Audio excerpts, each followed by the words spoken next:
From TLDR News, this is your daily briefing for Friday the 24th of March 2023.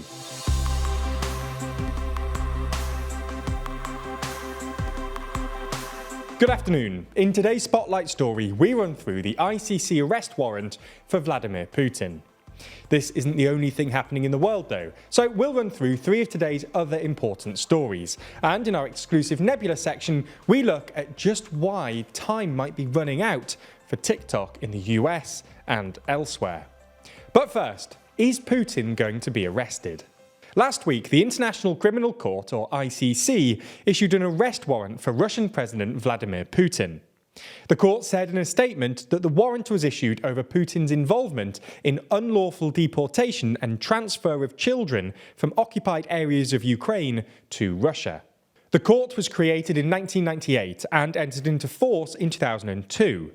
In total, it has 123 member states. The ICC has jurisdiction over crimes committed in the territory of a state party or a state which has accepted its jurisdiction. In essence, this means that all members of the ICC have an obligation to arrest the Russian president if he ever steps foot on their territory.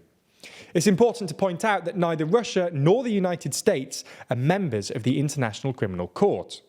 The US refused to join due to the court being incompatible with the US Constitution. Russia did originally join, but withdrew in 2016 when the court classified Russia's annexation of Crimea as an occupation. The lack of legitimacy given by the US to the court will make it a lot harder for Putin to actually be arrested.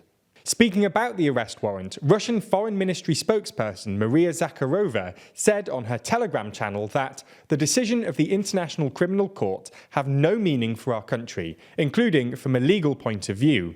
Russia is not a party to the Rome Statute of the International Criminal Court and bears no obligations under it.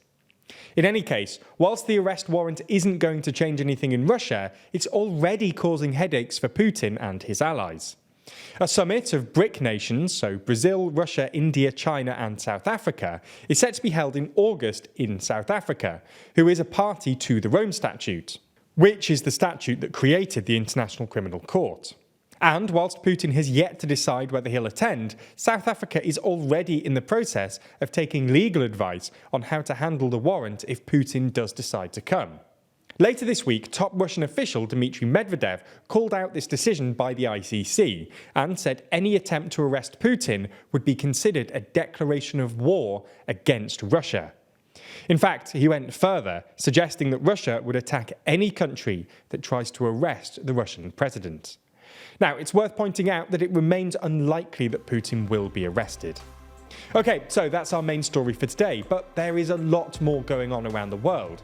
So here's a rundown of three other stories.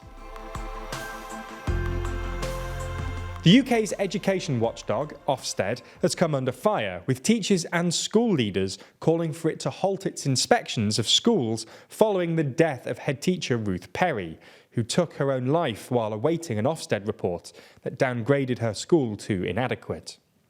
The family of Ruth Perry say her death was the direct result of the pressure put on her by the inspection report. There have been calls for Ofsted inspections to be paused and for the watchdog to end its blunt one-word assessments, which include outstanding, good, requires improvement and inadequate.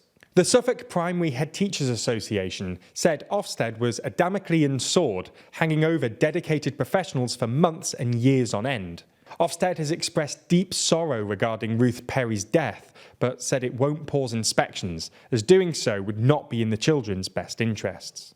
There's more on the way, but be sure to subscribe and ring the bell to make the daily briefing part of your daily routine, or just search for us on your podcast app to listen along. The United States has carried out airstrikes on Iran-backed targets in Syria following a deadly attack on a base that killed a US contractor and injured 5 US service members. The Pentagon said that a drone had struck a coalition base in northeastern Syria and that the intelligence community assessed it to be one of Iranian origin. The US subsequently retaliated with what Defense Secretary Lloyd Austin described as precision airstrikes in eastern Syria against groups affiliated with Iran's Islamic Revolutionary Guard Corps.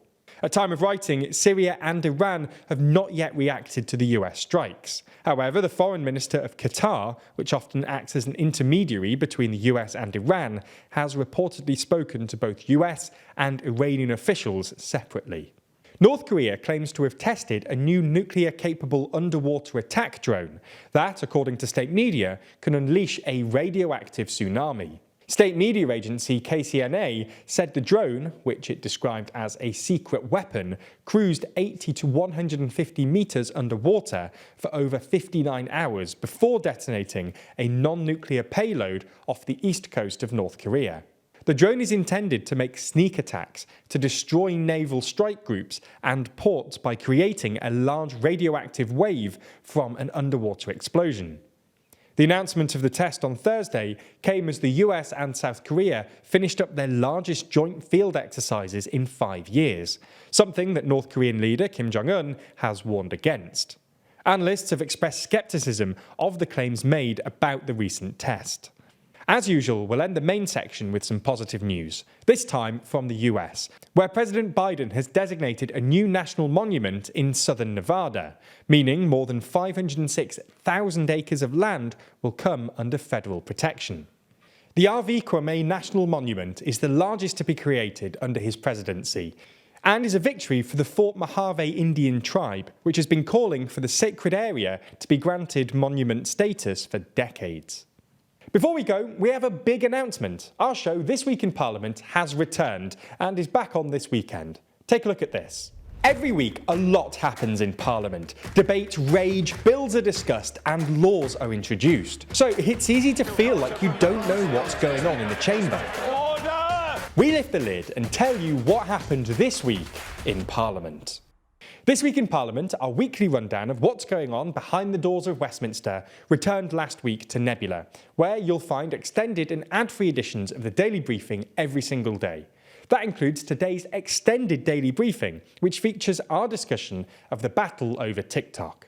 By signing up, you not only get an extended ad-free daily briefing every single day, you also get to watch exclusive and ad-free videos from the best educational creators on YouTube. That's things like Real Life Law's incredible Modern Conflicts, which breaks down contemporary disputes around the world, Neo's Underexposure, which beautifully dives into complex and shadowy topics you've always wanted to know more about, or Extremities from Wendover Productions, which uncovers some of the world's most remote places. All of these are only available on Nebula, just like our extended daily briefings and a whole bunch of other exclusive TLDR content which never comes to YouTube. If you want to sign up, use the link in the description so that they know you came through us. That helps us out a whole lot, as does watching on Nebula more generally.